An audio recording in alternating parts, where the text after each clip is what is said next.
नमस्कार. दीपक रेगे कथाकथन चॅनलवर तुम्हा सगळ्यांचंच मनापासून स्वागत.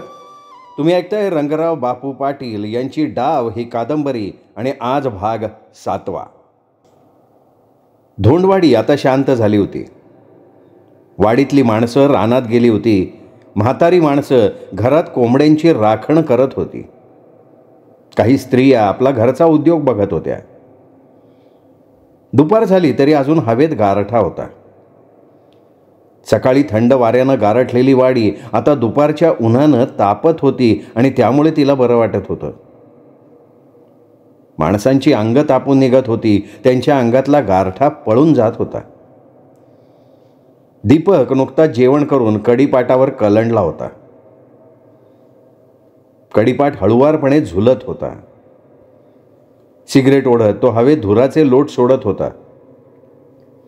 त्याचे वडील खाली सोप्यात गावातल्या माणसांशी मोठमोठ्यानं चर्चा करत होते. दादू नांगरे दीपकजवळ एका कोपऱ्यात बसून चिलीम फुकत होता.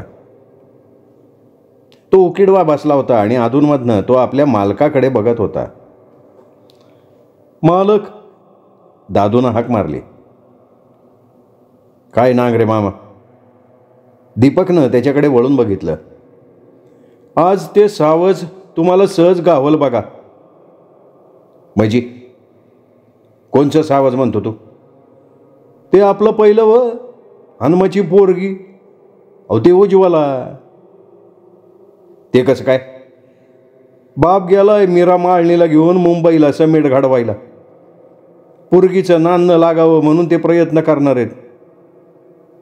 अरे पण जावं हे ऐकतोय वय त्यांचं. आपण चांगली कांडी पिळकली. तो बरोबर आपल्या डावात गावला.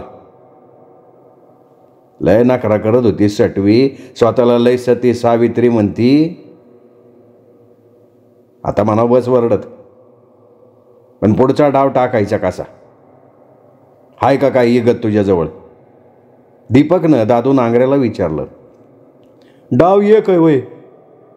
तुम्हाला ती पाहिजे का सांगा. शाबास. पाहिजे का म्हणून विचारतोय तू? मग इतके दिवस काय ऐकतो तू? नाही तसं नव, आज मौका आलाय ना. दुसरा एक डाव टाकू म्हणतो. चांगला भारी डाव आहे. हा हा हा. त्यामुळं ती तुमच्या मिठीत आपल्या मनानं येणार बघा. म्हणजे अहो डावच तसा आहे. सांगणार कोणचा डाव आहे तुझ्याजवळ? कोणची युगत आहे सांग. सांगतो दम धरा. लय उतावीळ होऊ नका हो. अरे त्या पोरीची लय ताण लागली मला. अरे असलं सौंदर्य कुठं बघितलं नाही मी, ऐकलं बी नाही. लय रुतली बसलीच मानात. मला काम झालं म्हणून समजा. मला दादू नांगरे म्हणतात आणि हे काम बिन बोबाड घडल. पोरगी मागच्यासारखी तक्रार बी करणार नाही. काय बळजुबरी करायची म्हणतो काय तू? नाही हो, बळजुबरी नाही काम करायचं. ह. दादू नांगऱ्यानं चिलीम ठेवून दिली. मग हा एक औषध आहे. ते तिला कशातनं तरी द्यायचं. तशी कशी खाईन ती? अहो एखाद्या वस्तूतनं द्यायचं, चहातनं द्यायचं. मिळतं कुठं हे? डोंगरात एका झाडाची मुळी आहे. होय, कोणच्या झाडाची? नाही नाही, ते सांगायचं नसतं. तुम्हाला काय करायचं आहे ते? तर ती मुळी घेऊन यायची आणि उघडून कशातनं तरी पाजायची. अरे पण ती कशी पिईन? काहीतरी गोड गोड बोलायचं आणि द्यायचं हो. मग आपण पेड्यातनं दिलं तिला औषध तर चालतंय की. गोड पदार्थातनंच द्यायचं असते. आणि मग औषध ते दिल्यावर काय होते? स्त्रीच्या भावना भडकत्यात. हा, जवळ असेल त्या पुरुषाला वस होतात. ते भावना शामल्याशिवाय त्यांना चैनच नाही पडत. हा मग हे चांगलं आहे. किती वेळ लागतो पण? अहो खाल्लं रक्तात भिनलं की झालं बघा सुरू काम त्याचं. तुला हे नक्की माहिती का पण? होय की. काय आमच्या घरात एक जुनं बाळ आहे. त्यात सगळे औषधं, त्याचा गुण, ती कशी करायची सगळी माहिती लिहून ठेवलेली आहे. हातानं लिहिलेलं पुस्तक आहे हो. अहो त्या पुस्तकावरनं तर मी मूळ वेदबारा करतो, इचं उतारतो, पोटदुखी थांबवतो. हा, असं नाना विकारांवर त्याच्यात औषधं आहेत. कुणालाच माहिती नाही ती औषधं. आता एखादी बाई अडली असली, लवकर बाळांत होत नसली तर त्याच्यावर बी औषध आहे. हे लय काय बाय आहे त्याच्यात. त्यात हे बी औषध लिहिलेलं आहे. अरे मग बरं आहे की. तुला तसा खोऱ्यानं पैसा मिळवता येईल. नाही नाही, मी अशी औषधं देतो आणि लांब लांबची माणसं येतात हे माहिती तुम्हाला, पण त्या पुस्तकात 2 गोष्टी लिहिल्यात. एक म्हणजे ती औषधं इतरांनी सांगायची नाहीत आणि त्यांनी पैका मिळवायचा नाही. तसं केलं तर देवाचा कोप होतो आणि त्यातला नियम मोडणारा रगतपिती होऊन मरतो. भले शाबास, चांगलं आहे की मग. आणि नांगरे मग उगीच दूर खिडकीतनं बघत राहिला. थोड्या वेळानं दीपक उठला. बरं पुढं काय? आणू की त्या झाडाची मुळी? झाड आहे कुठं? अहो डोंगरात. कधी आणणार मग? कधी बी आणू. आज जाऊया का? चालतंय की. ही भानगड तुम्हाला करायची असली तर जल्दी करा, नाहीतर त्यो ममईस न यायचा. त्यो आला का आपला सगळा डाव भिसकटतोय बघा. कधी जायचं? जीप जाते का तिथपर्यंत? अहो जीप पाक डोंगराच्या पायथ्याला जाते. तो डोंगर काही लई लांब नाही. मग कुठे? सोमेश्वराच्या डोंगरात जायचं. तिथं झाड आहे ते, फक्त हुडकून काढलं पाहिजे. जायचं का आत्ता? चालतंय की. तो देवा देऊ तुमच्या सावजाला आणि मग बघू काय घडतंय. अगोदर ती मुळी तर घेऊन येऊ. चालतंय की. मी तवर ते बाट ठेवलेली कातडी पिशवी घेऊन येतो. ती नेऊ तिकडं. त्यात त्या झाडाची माहिती बी आहे. तिथं खात्री करून बघू आपण. तुला माहितीच नाही बाई माझी. काय ते? अरे ते झाड. अहो माहिती आहे, पण पुस्तक जवळ असलेलं बरं. बरं ठीक आहे, तुझी मर्जी. लवकर ये. आणि हे बघ, दागड्या रामुशालाही घेऊन ये. तो असला म्हणजे बरं. मी आहे की. कोण काय करतंय तुम्हाला? अरे एखादं जंगली जनावर येतं अंगावर. एकाला दुसरा माणूस असलेला बारा. तुझी ठासणीची बंदूक घेऊन ये. आपली बंदूक काय झाली? अरे आपली पण आहे, ती पण घेऊ. डोंगरात जायचं आहे म्हणून म्हणतो, तयारीने जावं. बरं आलो दागड्याला घेऊन, तुम्ही तुमच्या आवरातावर. असं म्हणून दादूजीना उतरला. दीपकनं कपाटातला खाकी रंगाचा ड्रेस काढला. शिकारीला जाताना तो हा पोशाख करत असे. तो पोशाख त्यांनी अंगावर चढवला, बंदूक घेतली, काडतुसं घेतली आणि जिन्याच्या पायऱ्या उतरला. आता कुठं निघाला तू? त्याची आई स्वयंपाकघरातून बाहेर येत म्हणाली. शिकारीला. आत्ता? हा, आम्ही डोंगरात जाईपर्यंत 4-5 वाजतात. दुपारची विश्रांती घेऊन जनावरं त्यावेळी पाण्यावर येतात आणि सापडतात. तोच दीपकचे वडील वाड्याच्या मधल्या प्रशस्त चौकात आले. काय रे दीपक, काही शिकारीला निघाला काय? वय आबा. हा जरूर जा. अरे आपल्या घराण्यातच छंद येते हो. चांगलं आहे, पण जरा जपून. शिकार चांगली कर. पोरी बाळीची छेड काढत बसण्यापेक्षा ते लय चांगलं. हा आनंद वाटतोय मला आज. लय छान, लय छान. पराक्रम दाखव. हा, आणि पराक्रमी हो. अगं त्याला काहीतरी खायला दे करून. नाही नको आबा, आम्ही तिकडं बोरवाडीवर थोडं थांबणार आहे. तिथं हॉटेलमध्ये काहीतरी घेऊ. अरे कसली बेकारडी हॉटेल ते. शिळे भाजी आणि मिसळ. नाही नाही आबा, आता एक नवीन चांगला हॉटेल निघाले. रुचकर पदार्थ असतात तिथले. अहो तिथं अल्पपार करण्यासाठी माणसं मुद्दाम येतात. त्या हॉटेल लय गाजायला लागलं आहे आबा. बोरवाडीला हे नवीन हॉटेल केव्हा चालू झालं? दीपावलीच्या पाडव्याला. ठीक आहे, जपून जा. आणि कोण कोण आहे बरोबर? दगडे रामुशी आहे, आपला दादू आहे. हा मग ठीक आहे. अरे जरा तरी. नाही नको आई, आम्हाला नको. थांबू आता. ती माणसं बघ बाहेर कावापासून ताट कळत उभी आहेत. बरं बाबा जा लवकर ये, अंधार लय करू नको. दीपक बाहेर पडला. गॅरेजमधनं गाडी काढून ड्रायव्हर कधीच वाट बघत बसला होता. दादूनं डोंगरात जायची वार्ता कधीच दिली होती त्याला. दगडे आणि दादू गाडीत बसले होते. ड्रायव्हर मानकू ड्रायव्हिंग व्हीलवर हात ठेवून निवांत मालकाची वाट बघत बसला होता. दीपक गाडीत बसला. ड्रायव्हरने गाडी चालू केली. दीपकने ड्रायव्हरला विचारलं, तुला माहिती आहे ना? काय? कुठं जायचं आहे ते? सांगितलं की दादूने, सोमेश्वराच्या डोंगरात. बरोबर आहे, जरा लवकर चल चल. आणि गाडीने वेग घेतला. रात्र झाली होती. मागवाडा चिडीचूप झाला होता. थंड वारा मागवाड्याच्या झोपड्यांना कुरवाळून जात होता. दादू नांगरे मागवाड्यातल्या आपल्या झोपडीत अजूनही जागा होता. त्याच्या झोपडीत रॉकेलची चिमणी ढणढणत होती. चुलीजवळ त्याची काळी सावळी बायको आणि त्याच रंगाची जवान पोरगी बसली होती. दोघीही अंग उघडून बसल्या होत्या. कारण दीपकराव आणि दादू छपरातच त्या मेडक्याजवळ काही बाई बोलत होते. दीपकरावांना बसायला घोंगडं टाकलं होतं आणि दादू घोंगड्याच्या एका कोपऱ्यात अंग अवघडून बसला होता. दीपकनं आपली रायफल कुडाला उभी करून ठेवली होती. गावात कुठेतरी कुत्री भुंकत होती. घोंगड्यावर औषधाच्या बऱ्याच मुळ्या पसरल्या होत्या.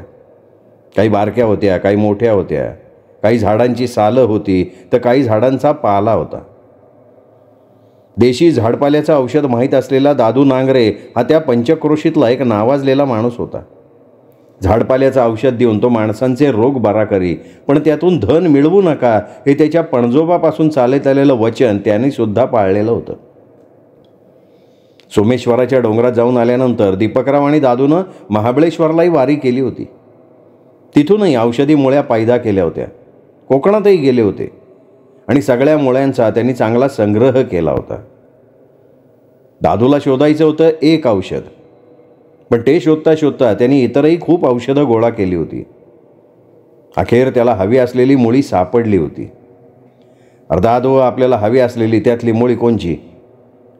त्यांनी त्यातली तांबूस माती लागलेली अंगठ्याच्या आकाराची एक मुळी उचलली. याचं काय करणार आता? ते मी करतो बराबर. ही मुळी आहे ना, पेड्यातनं चारली की स्त्री फार भावनावश होती. 2-4 तास तिचा कैफ जात नाही. लय जालीम औषधे.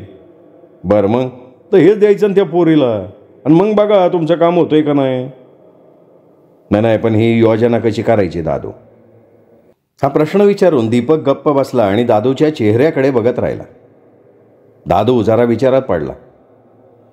बरं, असं करतो, पेढं घेऊन मी जातो. पोरग्याला मुंबईला बडी नोकरी लागली म्हणतो आणि देतो पेढा. औषधाचा तिला आणि दुसरा बिन औषधाचा तिच्या आईला. नाही, पण औषधाचा पेढा लक्षात ठेव बरं का चांगला. काहीतरी खून करून ठेवा. तांबूस रंगाचा पेढा तो औषधाचा, इतर पांढरट बिन औषधाचं. बरं, पेढा दिला पुढं. मग आपण काहीतरी कारण काढून जायचं. दररोज दुपारी तिची आई वैरणीला जाते राहणार. घराशेजारच्या गोठ्या त्यांच्या 2 म्हशी आहे ती, त्यांना वैरण आणाय जाती ती. शिवाय हनुमा मुंबईला गेलाय, त्यामुळं घरात कोण नाही. त्यामुळं औषधानंतर जर तुम्ही एकटीला गाठली तर तुमचं काम झालंच म्हणून समजा की. काय सांगतो, खरं काय? अगदी खरं. याने जर काम झालं नाही ना, मी औषध द्यायचा धंदा सोडून देईल मालक. म्हणजे तुला खात्री मानायची? पक्की खात्री आहे. उद्या बोरवाडीला जा, चांगलं पेढा आण 1 किलो. असं म्हणून दीपकनं खिशातली 500ची एक नोट त्याच्याकडे टाकली. आहेत माझ्याजवळ. गप घेऊन जा रे, काम अप टू डेट झालं पाहिजे.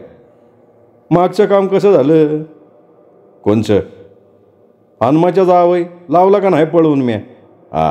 तसंच हे बी काम आहे का नाही? असं म्हणून त्यांनी चिलीम काढली आणि ती तो तंबाखूनं खचून भरायला लागला. पण दीपकराव, काय इतकं त्या पोरी नादायला काय आहे हो तिच्यात? गावात दुसऱ्या नाहीत होय? नाही, म्हणजे मी धाडसानं बोललो म्हणून रागाला येऊ नका बरं का. दादू, तू माझ्यापेक्षा वयानं जास्त, तरी पण तुला उघड सांगतो, त्या पोरीजवळ जे रानचं पाखरू म्हणतो ना, तसलं सौंदर्य आहे कुठंच नाही गावणार. तुमचं मन कवा बसलं? ते दिवाळ सणाला माहेरला आली तवा. एकदा दिवस मावळताना ती भांड्याच्या दुकानात बी आलती. दुकानातनं बाहेर पडली आणि मला एकदा मून सोन्यागत चकाकलेगत वाटलं. आधीच गोरी पान, झंपरदांडात रुतलेला, सबंध अंग गच्च आणि गोरं पान, लाली टाकावी तसं गाल. त्यो बांधा बघून ठरवलं ही एकदा तरी आपल्याला वय झालीच पाहिजे. त्याच्याशिवाय आपल्या जीवनात काही अर्थच नाही. पाक याडा झालो तवापासून हे चालले. अजून जमलेलं नाही, पण आता उद्या तुझा प्रयोग करू. जाव्याला घालवला, पण त्याचा आपल्याला म्हणावं तसा फायदा नाही झाला. सगळं मुसळ क्यारात. नाही, पण उद्याचा उपाय म्हणजे लय जालीम बरं का. तुम्ही तयारीत राहा म्हणजे झालं. ते पाखरू उद्या लगे वय झालंच म्हणून समजा. तुमच्याकडं पळत आल्याशिवाय त्याला चैन नाही पडणार. बघू, माझी बी इच्छा पुरी होईन. बरं, ती कंपनी आली नाही ना का? कोण हो? मुंबईला गेलेली कंपनी. ती काय येते? जावायच्या कानात असा काय मतीर घातलाय मी, काय येऊ रे येऊ. मग लय चांगलं झालं ना, आम्हीच संधी चालून आली. उद्याची योजना कशी करायची? पेड्याचा प्रयोग रे तुझा. हे बघा, ते असं करावं म्हणतो मी. दादू जरा सरळ बसत म्हणाला. तेवढ्यात त्याची काळी ढुस्स बायको चहा घेऊन आली. दोघांच्या पुढे 2 कप ठेवले. चहा कशाला सांगितला दादू? मग काय, कोंबडी का? आता त्या कोंबडीची शिकार करायची आणि फिष्ट करायची आपल्या वाड्यावर. म्हणजे पार्टीच द्यायची म्हणा की सगळ्या मित्रांना. घाला जंगीची आव्हान. पण माझं हे काम कसं पार पडतंय ते बघतो. त्यात आपलं काम 100% होणार हो. दोघांनी बोलत बोलत चहा संपवला आणि दीपक म्हणाला, ता उद्या काय करायचं ते आजच पक्क ठरवू, घोटाळा नको. वय वय असं म्हणून दादू विचार करायला लागला. उगीचच वर आढ्याकडे बघायला लागला. तेवढ्यात कप बशा विसळत असलेली त्याची बायको म्हणाली, उगं दीपकरावासनी कशाचे तरी हुली घालू नका, लोकांच्या पुरीबाळीचं वाटोळं करू नका. आणि दीपकराव, तुम्ही काय ह्यांच्या नादाला लागू नका. आपली शेतीवाडी करा, चांगलं नाव मिळवा, लगीन करा पुढच्या सालाला. अहो तसं नाही वहिनी, ते आम्हा पुरुष मंडळीच्या मनाची कल्पना नाही यायची तुम्हाला. एक काम झालं ना तर माझं मन शांत होतंय बघा. अहो असं करू नाही, पण आपण बड्या घरचं, गरीबासनी असा तारास देऊ नये. गरीबाला वय महाजोरी जात आहे ती. मग आमच्या मालकांकडनं पैसे घेऊन आमच्यावरच कोरड घेऊन चाल करत होता. तुम्ही काय फुकट पैसे दिले का त्याला? हां, पण मालकाने पैसे दिले म्हणून हे लगीन झालं का नाही? पोरगी चांगल्या ठिकाणी पडली, त्याची जाण आहे का त्याला? मगरूर जात त्याचा असाच काटा काढायचा. हे बघ आमचं सगळं ठरलंय, आम्हाला आडमोडा घालू नको. औषधापायी सगळं डोंगर हुडाकलंय आम्ही. तवा कुठं ती मुळी गावली आणि आता तू आम्हाला शिकवती वय? काय नाही मालकासनी हे पाखरू गवसलंच पाहिजे. आता तू बोलली ना तर दादू म्या चलतो. का मालक, चला आपण ह्याच्याबद्दल बाहेर बोलू जरा निवांत. दीपक उठला, बंदूक घेतली, दोघेही अंगणात आले. अंगण सारवून स्वच्छ केलेलं होतं. जागा बसायला चांगली हवेशीर होती. घोंगडं टाक ग बाहेर, दादू आत बघत रागातच बायकोला म्हणाला. तशी थोड्या वेळात बायको चौकटीत आली. तिने घोंगडं अंगणात फेकलं. तिकडं काय बी करा जावा, पण सांगते हे चांगलं नाही, ती आत जात म्हणाली. आणि दादू खवळला. तुझ्या आईचं ढॉपर तुझ्या, आता गुमान बसती का नाही? घोंगड्याची घडी टाकली त्यांनी आणि आत बघत पुन्हा गरजला, इंगुळ आणा जरा, मग बसा चुली पुढं. बायको उठली, उलटनं घेतलं आणि त्यावरून विस्तव घेऊन आली. दादू जवळ ठेवून पुन्हा आत गेली. दादूनं चिलमीवर विस्तव ठेवला, भका भका धूर काढला. मालक हाना झुरका, त्याबिगर डोकं नाही चालायचं आपलं. वडू म्हणतो, अहो वडाक काय होतंय त्याला? उद्या शिकार करायची, त्याला असा रंगेल आणि कावेबाज माणूस लागतो. दादूनं दीपकजवळ चिलीम दिली. दीपकनं झुरका मारायला आणि त्याला एकदम ठसका लागायला. एकच गाठ पडली. नाही बाबा, हे काम कठीण आहे. अहो पहिल्यांदा होतं असं, उद्या बी असंच म्हणशील आणि जाळ्यात गावलेलं पाखरू सोडून देशीला. दादू फक्त उद्याची योजना तेवढी पक्की करू. माझं मन सारखं त्या पोरीच्या भोवती फिरतंय. उद्या कसं करायचं तेवढं ठरवू आणि उठू. थोडा वेळ दादू गप्प झाला आणि चिलमीचा एक शेवटचा झुरका मारून तिची राख अंगणात झाडत म्हणाला, उद्या मी पेढं घेऊन जातो सकाळच्या पारी आणि म्हणतो माझ्या पोराला नोकरी लागली आणि पेढं देतो. तांबडा पेढा बरोबर उजीला आणि दुसरा तिच्या आईला. आणखीन कोण दिसलं तर त्यासनी बी देतो. नाटक पक्क वाटवायचं म्हणजे. पुन्हा 1 तास 2 तासांनी तिची आई बाहेर पडली की दुपारी तुम्ही तिला गाठा, गोड गोड बोलायचं. नाही तर असं केलं तर तिच्या बानं कर्ज घेतलेल्याची ठेव पावती आहे का? आहे किती, ती घेऊन जावा आणि म्हणायचं तुझ्या बापाचं कर्ज मी माफ केलंय आणि ठेव पावती तिच्यासमोर फाडायची, जरा गोड बोलायचं. तवर तिच्या औषधाचा परिणाम झाला असेल, लगे पाघळतंय बघा सावज. असं करायचं म्हणतो. काय बदल करायचं नाही ह्याच्यात, तुम्ही नुसतं तिथं जावा. नाही तर ढकलून देईल मागच्या वाणी, आवडून घेईल तुम्हाला. अशी मानगडे मुळी मुजी. ढकलणार नाही एवढी तर गॅरंटी देतो. बघा मागच्यासारखी वरडल बिरडल. अहो नाही हो अजिबात. बरं बघतो की उद्या. असं म्हणून दीपक पावलं कोणाची वाजली म्हणून दूर बघायला लागला. तेवढ्यात अंधारातनं कोणाची तरी हाक आली. अरे दीपकराव आलेत का इकडं? आलेत. कोण आहे? अरे मी तो खराम आहे. आणि तू का देसावळे जवळ आला. दीपकराव चला. हा बा वाट बघत बसल्यात. तर वाट काय बघायची माझी, मी येतच होतो की. अहो तसं नाही, तो हनुमा तुमच्या कोरड घेऊन धावल्यापासून आबा प्याच्यात येत. अरे त्यो काय करतोय, मला अंगाला बोट लावायची कोणाची हिंमत नाही या धोडवाडीत मला. बरं उठा चला. चल आलो. नाही माझ्याबरोबर चला, आबा आणखीन माझ्यावर जाळ काढतील. तो पुढं घालून का नाही घेऊन आला असं बी म्हणतीन. दीपकराव उठला. दादू चलतो, ठरल्याप्रमाणे उद्या सकाळी कामगिरी पार पाडायची. अहो बेशक. दादूही उठला. दीपकनं बंदूक घेतली आणि तुकाला म्हणाला, चल तुका. आणि ते दोघं अंधारातनं झपाझप बंगल्याकडे निघाले. अंधारात ते दोघेही दिसेनासे होताच दादू मागे वळला, छपरात घुसला. घोंगडं आणत. त्यांनी घोंगडं आत फिरकवलं आणि बायकोला विचारलं, कोरड्यास काय केलंय? कांदवणी. खावा भाकरी पोट भरून. हे बघ, झिंग्याचं कोरडेस कर, त्यावर मी दूध घेऊन येतो 2-3 लिटर. पेढं करायला खावा तेवढं करून दे. नाही करणारा खावा आणि फेवा. झिंग्याची उसळ करते ताव्यात फडफडीत, कांदावण्यावर खावा. तुझी मर्जी. लय मोहरं जायला लागला बरं का तुम्ही आमच्या. मागाशी दीपकरावांच्या पुढं कशाला नाही ते बोंबलत बसली. मग तुम्ही कशाला लोकांच्या पुरीबाळीच्या भानगडीत पडताय? तोंडावर नाही तर पायताना ना हाणल. चढ सरी आवर आवल बाहेरनं. असं म्हणून त्यांनी दुधासाठी एक मोठी किटली घेतली, बाहेर पडला. सकाळ झाली. सकाळचं कोवळं ऊन धोंडवाडीला कुरवाळत होतं. पाखरं उन्हातनं भरारत होती. झाडं कृष्णेवरून येणाऱ्या मंद झोळकेवर डुलत होती. दादूनं पांढरी धोट कापडं अंगावर चढवली, पेढ्याचा पुडा हातात घेतला. त्यातला तांबूस रंगाचा वेगळा पेढा त्यांनी पुन्हा एकदा बघून घेतला. पण रात्रीच्या पेढ्यापेक्षा त्या तांबूस पेढ्याचा आकार जरा लहानच वाटला. पेढा बारका कसा झाला ग? सुकला असेल रात्रीच्यानं. ते बी बरोबर आहे म्हणा. बरं जाऊ का आता? जावा की. का चहा नाही देणार वय? चहा नका पिऊ तुम्ही, तिथं मिळेल की तुम्हाला. मालकाच्यात होईल चहा. पुन्हा हनुमाच्यात गेल्यावर हनुमाची पोरगी देईन चहा. चांगलं चाललंय नाही काही. पण लक्षात ठेवा, हे असलं खरं नाही. देव कुठंतरी धडा देतोच. लय शहाणी हो नको, भाकरी थापत बस गोडवानी. काय बी करा, जावा तिकडं, आम्हाला काय करायचंय? दादू झटकन बाहेर पडला, भोसलेच्या घराजवळ आला. मालक. काय रे दादू? झालं की. कुठं? बस का काम तुमचं आणि कुठं वय भले? अरे काल तसं ठरलं नव्हतं. आता वेगळी योजना आहे.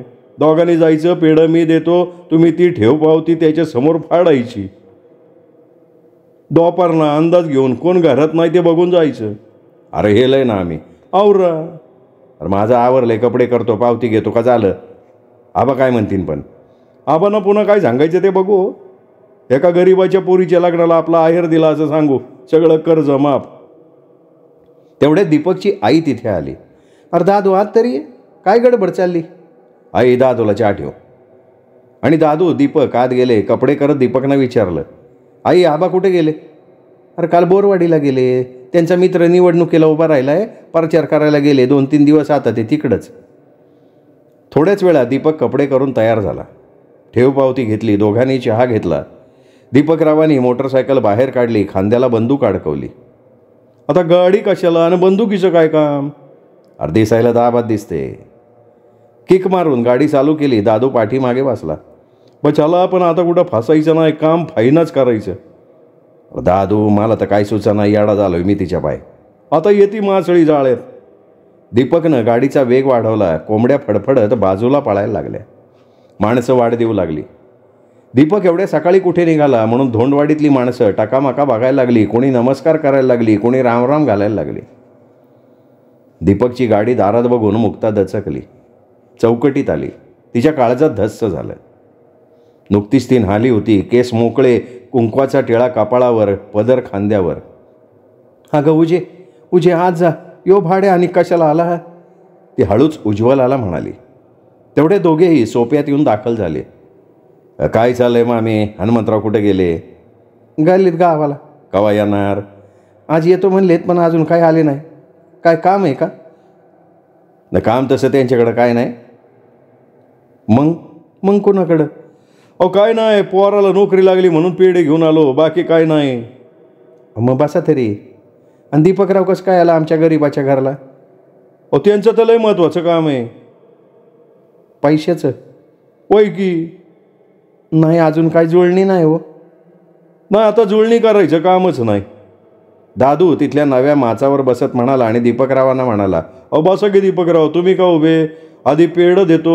उज्ज्वला कुठे आहे? की उजे बाहेर ये ग.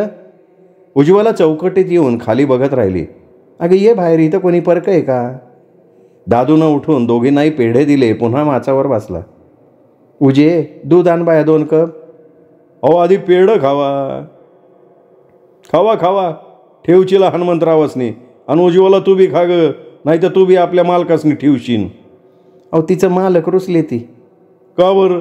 त्यांच्या मनाचं काम. उज्ज्वला हातात पेढा घेऊन तशीच उभी होती. उज्ज्वला पेढा खाल्ला का?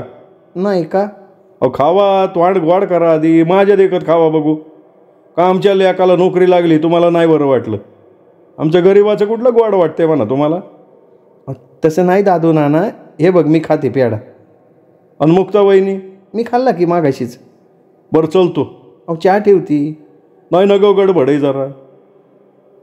मगाशी काय म्हणला दादू नाना, पैशाचा काहीतरी विषय निघला होता. सांगतो की, या बाहेर या. उज्ज्वला मात्र पुरेपूर घाबरली होती. हा आणखीन कशाचं निमित्त काढून इथे आला म्हणून बावरली होती. ती आत होती पण बाहेर काय बोलतायत इकडे तिचं लक्ष होतं. काय म्हणला मागाशी तुम्ही? अहो दीपकराव आले तुमच्याकडं. वय की त्यांचं पैसे द्यायचं, जरा दामन घ्या म्हणाव, जरा वडतान झाली. त्या जावयानं तसं केलं. पण आम्ही कुठं पैसे मागतोय तुम्हाला? म्हणजे कर्ज माफ करणार आहे मी. काय चेष्टा करता वे गरीबाची? अहो नाही वहिनी, खरंच सांगतोय. मुलीच्या लग्नाला काढलेले पैसे माफ. अहो आमच्या आम्हाला काही कळत नसतं. याला कर्ज दे, त्याला कर्ज दे, व्याज वसूल कर. मी कर्ज माफ करून टाकलं. आणि तुम्हाला खरं वाटत नसेल तर ही ठेव पावती आणली. दीपक आता मुक्ताचं आणि उज्ज्वलाचं आपल्याबद्दलचं मत चांगलं करत होता. ही मुक्ताच्या दृष्टीनं चांगली गोष्ट होती. आत उज्ज्वलाला सुद्धा हे ऐकून समाधान वाटत होतं. पण तुमचं वडील काय म्हणतील? मी वडिलाला रात्री सांगितलं, त्यांची परवानगी घेतली. अगोदर नाही म्हणले, मी हाटाला पेटलो तवा कुठं तयार झाले. घ्या ही पावती वाचा, तुमचीच आहे का बघा. हा ना, नाही तर कुठला तरी कागद दावचेला आमच्या वहिनी साहेबासनी. नाही वा, आमचा विश्वास आहे की. तसं नको, वाचा. हां ते वाचा, फाडून टाका, नाही तर चुलीत टाका. आणि दीपकनं ती ठेव पावती मुक्ताजवळ दिली. उजे वाचून बघ बाया, कुणाचं नाव आहे? उज्ज्वलाचा या गोष्टीवर विश्वास बसेना. ती लगबगीनं आईजवळ आली, आईच्या पाठीशी येऊन उभी राहिली. तिच्या हातातली पावती वाचली. तिच्या आबांच्या नावावर ती ठेव पावती होती. काय उज्ज्वला, तुमचीच आहे ना पावती? वय मग फाडून टाक तुझ्या हातनं. त्याचं कशाला, आणा इकडं, मीच फाडतो. असं म्हणून दीपक उठला आणि पुन्हा ती पावती त्यांनी घेतली. सगळ्यांच्या देखत त्या पावतीचे तुकडे तुकडे करून टाकले. म्हणजे आता आम्ही हे पैसे द्यायचे नाहीत? नाही नाही, तुम्ही द्यायचे नाही, माफ केले. उज्ज्वलाची आई, मी जसं तुम्हाला कर्ज माफ केलं तसं तुम्ही बी मला माफ करायला पाहिजे. दिवाळीच्या दरम्यान मी तुमच्या लेकीची छेड काढली म्हणून. असू द्या, चालायचं तरण रागात. कुठेतरी कावा तरी होतं, आमच्या मनात नाही काही. आमची पोरगी तशी कोणालाच काय म्हणायची नाही. विषय बदलत दादू म्हणाला, बरं आमचं पेढं खाल्लं का नाही? खाल्लं की रे मागाशी. बरं उठू का आम्ही? अजून गावात 4-5 ठिकाणी पेढं द्यायचेत.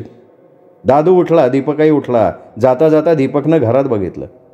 आईच्या पाठीशी उभी असलेली उज्ज्वला थेट दीपककडे टक लावून बघत होती. दोघे बाहेर पडले. दीपकनं गाडी स्टार्ट केली. दादू बसताच गाडी वळवून घेतली. थोड्याच वेळात गाडी गरजत गावातनं धावायला लागली. दीपकनं दादूला त्याच्या खोपटा पुढे सोडलं. दादू दादू पेड्यानं काम भारी केलेलं दिसते बरं का. अरे येताना माझ्याकडे बघत होती. अहो ही सुरुवात आहे दीपकराव, आणखीन थोडा वेळ जाऊ द्या. दुपारी भर 12ला तिच्या अंगात चांगलं औषध भिनतंय, मग बघाल लई सल्प होणार काम. बघू आता. आपण तू दुपारी 12ला जा. कोण कोण आहे कोण कोण नाही याची बातमी मला कळली पाहिजे, नाही तर सगळं मुसळ क्यारात जाईल. अरे मी त्या कामावरच राहतो आता, विसरू नको. नाही तर बसेल कारभारणी बरोबर गलगुलू करत. अहो मी कशाला बसतोय, आता आमचं झालं जुनं. गाडी सुरू झाली. दादू वळून खोपटात शिरतोय ना शिरतोय तोच त्याची बायको एकदम त्याच्या अंगावर आली. तिने त्याला खच्चून मिठी मारली. अगं काय लाजला ज्या रात का फाट दिवसा ढवळ्या. ती काहीच बोलली नाही. मिठी अधिकच घट्ट केली. तिच्या मिठीनं दादूही पुरता पाघळला. अगं दूर हो, आधी वाढ, मला भुका लागल्या. नाही मजी न गजी जेवण पुण्यांदा. अगं काय खोळी आहे का, खोपट्याचं दार तरी लाव मग बघू. ती वेगानं दाराकडे धावली. धाडकन दार लावलं. दाराला आतनं कडी लावली. पुन्हा मागे फिरली. बेभानपणे दादूला चिकटली. दादूही भावनावय झाला. 12 वाजेपर्यंत दीपकनं दादूची वाट बघितली. मग तो त्याच्या घराकडे आला. खोपटा पुढे उभं राहून त्यांनी 2-3 हाका मारल्या, पण कुणीच ओ देईना. काकणांची किणकिण आणि थोडीशी कुजबूज याशिवाय दुसरा आवाजच नाही. पुन्हा दीपकनं हाक मारली, पण ओ नाही. दादू आणि दादूची बायको पूर्णपणे एकजीव झालेली. दादू तिच्यापासून उठण्याची धडपड करत होता, पण ती त्याला सोडत नव्हती. दीपक गरकन वळला आणि तो स्वतः धोंडवाडीतून एखाद्या ऐटदार कोंबड्यासारखा चालत राहिला. दीपकनं उज्ज्वलाचं घर गाठलं. त्याला पहिला प्रसंग आठवला, पण आज घाई करायची नाही. मतवून घ्यायची, फितवून घ्यायची, गोड बोलायचं. आपण तिचं कर्ज माफ केलंय. शिवाय महत्त्वाचं म्हणजे पेढ्यातनं औषधही दिलंय. तो तिच्या घरापुढे आला. इकडे तिकडे बघितलं, कोणीही नव्हतं. मुक्ता वहिनी, त्यांनी हाक मारली आणि उज्ज्वला गडबडीत बाहेर आली. आई कामाला गेली. कोणाच्यात? कदमाच्या माळ्यात. का हो? नाही, काम होतं थोडं. उज्ज्वलाला तो प्रसंग आठवला. तिचं अंग शहारलं आणि पुन्हा तिच्या मनानं हिया केला. कसला तरी निश्चय केला. तिच्या विचारात एकदम बदल झाला. तिची प्रवृत्तीच एकदम पालटली. उज्ज्वला, मी तुला कर्ज माफ केलं. एवढं मोठं कर्ज माफ केलं आणि तू मला घरात बोलवायचा साधा व्यवहार बी सुचना वय तुला. नाही, घरात कोणी नाही हो दुसरं, मी कशी बोलू? अगं दुसरं कोण नाही म्हणून तर आलो. तुझ्यासाठी झालो याडा. माझ्या प्रेमाची दखल न घेता ठोकरलं, पुन्हा एकदा आलोय. असं म्हणून तो बोलायचं थांबला. उज्ज्वला एकाएकी आत गेली. थोडा वेळ आत थांबली, शांत उभी राहिली. तिला काही सुचेना. जेव्हा सुचलं तेव्हा ती बाहेर आली. दीपकराव, काय म्हणणं आहे तुमचं? काय खोळेसारखं विचारती? मला काय पाहिजे तुला माहिती. उगा आता येड पांघरू नको, पुढचा विचार कर. काय करू म्हणताय मग? माझ्याशी संग. हिथं? मग कुठं? नाही, हिथं नको. तू म्हणशील तिथं जाऊ. चल, मळीला जाऊया. मी पुढं जाते, तुम्ही मागणं या, पण लांब नाही या. कुणाला कळू नये, कुणाला दिसू नये. अगं पण कुठं येऊ? तुम्ही वरचे वर शिकारीला जाता तिथं शेवऱ्यात, दाट शेवऱ्यात या. तिथं कोण येत नाही. जागा भी निवांत आहे. मी धुण्याचं निमित्त करते, नदीला येते. तुम्ही शिकारीला म्हणून तिकडं या. तिथं शेवऱ्यात एक लिंबाचं झाड आहे. त्याच्या जरा खालतं शेवऱ्याचं पीक लय दाट आहे, कोणाला दिसत बी नाही. मला बी आता हेच ठरवलं पाहिजे हो. नवऱ्याला शहाणपणा लय सोचलाय. मी आतावा तुम्हाला ढकललं, हे माझं चुकलं बघा. असू दे उज्ज्वला, होती चूक माणसाच्या हातनं. आता येळ घालू नको. चांगली सांच्या पार माझ्या लुटो आपण. या तुम्ही, मी जाते आवरून. नक्की का? अहो विश्वास ठेवा. आणि दीपक बाहेर पडला. दादूला त्याने लाख आशीर्वाद दिले. दादूनं तयार केलेल्या पेढ्यांचंच हे काम त्याला खात्री पटली. आता दादूकडून असे वरचेवर पेढे तयार करायचे, जी मुलगी आवडेल तिला द्यायचे आणि मौज लुटायची, असे मनोरथ करत तो केव्हा घराजवळ आला त्याला कळलंच नाही. ही आनंदाची बातमी आता संध्याकाळीच दादूला द्यायची असं त्यांनी मनाशी मनोमन पक्कट करून टाकलं.